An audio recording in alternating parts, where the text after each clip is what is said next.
back, a fresh political showdown is brewing after the Election Commission has rejected opposition's allegations regarding the functioning of EVMs and the counting process.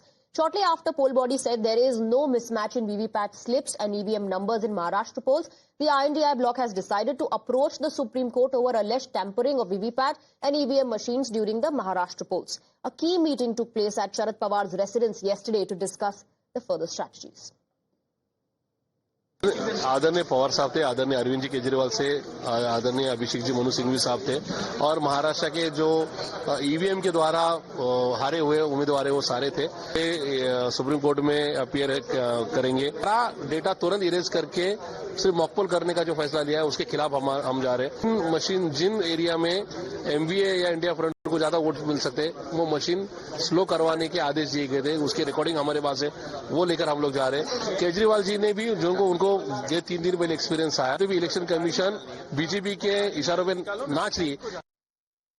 मैं मानती हूं कि election commission की जिम्मेदारी बनती है, खास करके क्योंकि फॉर्मर चीफ इलेक्शन कमिश्नर ने भी ये बात कही है कि जो वोटर टर्नआउट इतना बढ़ जाता है, इतना मिसमैच होता है नंबर्स में, उस पर चेकिंग होनी चाहिए। लोग वोटर रोल में ऐड हो जाते हैं। करीब 46 lakh people were added Maharashtra के इलेक्टोरल रोल में। कोई चैलेंज भी नहीं कर सकता है, क्योंकि जब वोटर लिस्ट आती है, जिन लोग को हम ऐड कर रहे हैं, जो सही मायने में वोटर लिस्ट में ऐड होने चाहिए, वो ऐड नहीं होते हैं और पता नहीं कहां से। तो ये सारा क्लैरिटी जो हम सीख कर रहे थे इतने दिनों से इलेक्शन कमीशन से, हमें उम्मीद है कि अब सुप्रीम कोर्ट के माध्यम से इलेक्शन कमीशन क्लैरिफाई करेगा।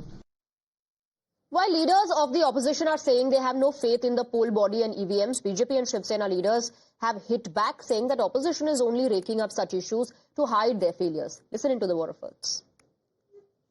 नहीं, देखिए, ईवीएम पे भरोसा तो नहीं रहा है। विश्वास की बात जो होती है, हिंदुस्तान छोड़कर, भारत छोड़कर पूरे वर्ल्ड में, दुनिया में कहीं पे भी ईवीएम का वापर नहीं हो रहा है। तो इतना विश्वास क्या है? लोग चिल्ला रहे हैं कि रिजल्ट जो आ रहे वो जनता के रिजल्ट नहीं है, पब्लिक का ओपिनियन जो है वो अलग है। तो ऐसे स्थिति में इसके ऊपर विश्वास की बात होती है। तो दुनिया ने जब नकारा है तो हम क्यों ना इसको नकार दें? इस मांग को लेकर हम लोग सुप्रीम कोर्ट में जाना चाहते हैं। कांग्रेस पार्टी और इंडी गठबंधन के कुछ घटक दल ईवीएम को लेकर और इलेक्शन कमीशन को लेकर सर्वोच्च न्यायालय सुप्रीम कोर्ट में एक पीआईएल दाखिल करेंगे। खास करके हरियाणा और महाराष्ट्र के चुनावी नतीजों के बाद कि विधानसभा के इन चुनावी नतीजों को लेकर इलेक्शन कमीशन को और ईवीएम की प्रणाली को वो सुप्रीम कोर्ट में घसीटेंगे। कांग्रेस पार्टी बार बार सुप्रीम कोर्ट ईवीएम को लेकर जाती है और बार बार पटखनी खा के आती है। ये दिखाता है कि संविधान के प्रति कांग्रेस पार्टी के मन में सम्मान नहीं है। देखिए, ये जो ईवीएम पे दोष जो लोग देते हैं, मैं उनको कहना चाहता हूं कि जब चुनाव हारते हैं तब ईवीएम को दोषी मानते हैं, जब चुनाव जीतते हैं तो ईवीएम को दोष नहीं देते हैं। बहुत गंदी राजनीति है। खुद की पार्टियों में लोकतंत्र नहीं है, खुद के पार्टी डेमोक्रेटिक नहीं है, इसलिए वे ईवीएम को दोष दे रहे हैं। कभी कभी मीडिया को दोष देते हैं, कभी कभी जनता को दोष देते हैं, कभी कभी देश के मतदाताओं को दोष देते हैं। अपने फेलियर को छुपाने के लिए, अपने फेलियर के ऊपर चर्चा को डाइवर्ट करने के लिए राहुल गांधी, प्रियंका वाड्रा और सोनिया गांधी हर दिन नया ड्रामा करने का प्रयास करवा रहे हैं। कभी पार्लियामेंट के अंदर ड्रामा करेंगे, कभी पार्लियामेंट को नहीं चलने देंगे, कभी लोकतंत्र पे हमला करेंगे, कभी ईवीएम पे हमला करेंगे। अब जब हिंदुस्तान के इलेक्शन कमीशन ने दूध का दूध और पानी का पानी आंकड़ों के आधार पर कर दिया है, तो ये एक नया शगुफा छोड़ रहे हैं कि हम सुप्रीम कोर्ट जाएंगे। सुप्रीम कोर्ट ने कुछ समय पहले ये कहा था कि when you lose you blame the EVM, when you win the EVMs are fine. Meanwhile, in Delhi, AAP convener Arvind Kejriwal met CEC today. This comes after Aam Aadmi Party previously alleged that BJP was attempting to remove AAP voters from the rolls, a charge which the AAP leaders have reiterated once again. Bharatiya Janata party Delhi में लोकतंत्र, संविधान सबको खत्म करने पे तुली हुई है। चुनाव प्रक्रिया को एक मजाक बनाने पे तुली हुई है। किस तरह से वो चुनाव आयोग की, चुनाव की पूरी मशीनरी का दुरुपयोग करके अपने कार्यकर्ताओं के माध्यम से बड़े पैमाने पर वोट कटवा रही है और इलेक्शन को एक तरह से एक औपचारिक प्रक्रिया बनाने की साजिश रच रही है। आम आदमी पार्टी को हराना जब उसके लिए नामुमकिन हो गया है, अरविंद केजरीवाल जी को रोकना जब नामुमकिन हो गया है, तो गली गली मोहल्ले मोहल्ले में किस तरह से वोट कटवा के आम आदमी पार्टी को हराने की साजिश की जाए। कई ऐसी विधानसभाएं हैं जहां हजारों वोट काटने की, कई हजार वोट काटने की एप्लीकेशन भारतीय जनता पार्टी के कार्यकर्ताओं द्वारा दी जा रही है।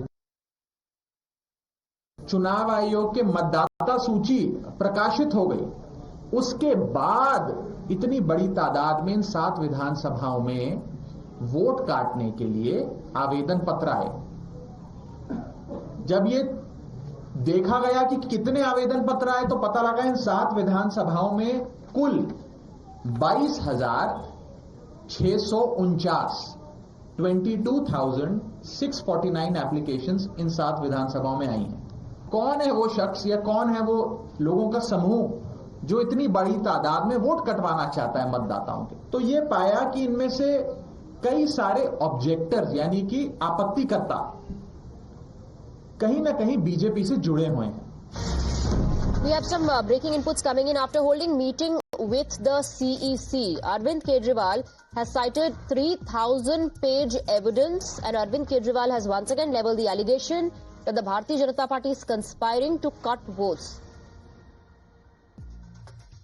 हमने इलेक्शन कमीशन के सामने 3,000 पेजेस के सबूत रखे कि किस तरह से भारतीय जनता पार्टी दिल्ली के मौजूदा लोगों के, जो लोग अपने अपने घरों में कई सालों से रह रहे हैं, उन लोगों के बहुत बड़े स्तर के ऊपर हजारों की तादाद में वोट कटवाने का षड्यंत्र रच रही है। हमारी मांग थी कि ये मास डिलीशन बंद किया जाए। अभी समरी रिवीजन चुनाव आयोग ने किया है, मास डिलीशन बंद किया जाए और जिन जिन लोगों ने इस किस्म के आवेदन किए हैं उनके खिलाफ FIR दर्ज की जाए। We have Tetri joining us on the broadcast. So Arvind Kejriwal met the CEC. He is talking about evidence. He says there's 3,000-page evidence. He's once again leveling the allegation, says BJP is conspiring to cut votes. Well, absolutely. Arvind Kejriwal, the national convener of Aam Aadmi Party, along with Delhi Chief Minister Atishi and Raghav Chadha, all three of them met Chief Election Commissioner Rajiv Kumar today and in fact have submitted a memorandum. And in fact, Arvind Kejriwal said that it is not just the memorandum that they have submitted. As you rightly mentioned, they have also submitted a proof, the evidences of 3,000 pages. And in fact, they also stated that this particular evidences and the data that Aam Aadmi Party has submitted to the Chief Election Commissioner. So that particular data contains that the names of the voters who whose names will be deleted as the voters, and in fact he has also stated the names of the constituencies from which the voter deletion process has begun. And in fact, as we have earlier also reported that there were constituencies like RK Puram and Shahadra where Aam Aadmi Party chalked out that how many number of voters names could be deleted, and in fact they also stated that the process has begun. And Arvind Kejriwal said that after meeting Rajiv Kumar, they have assured that action will be taken, and not just that, in fact the fake names who have been mentioned, or in fact the names those who have been deleted in a wrong way, action will be taken against that and FIR will also be filed. So yes, we'll have to see that what happens next in this entire matter, because this is not for the first time that Aam Aadmi Party is picking up this issue. Earlier also in the assembly session, in Delhi assembly session, this particular issue was picked up by Aam Aadmi Party, and as far as now it is concerned, because they have also mentioned that one applicant is submitting thousands of names for deletion of for the voters, and in fact the voters is himself surprised as to how is her name got deleted or in the process of getting deleted is what Aam Aadmi Party has been alleging. All right, Tetri, thank you very much for getting us the details. Keep tracking all the developments.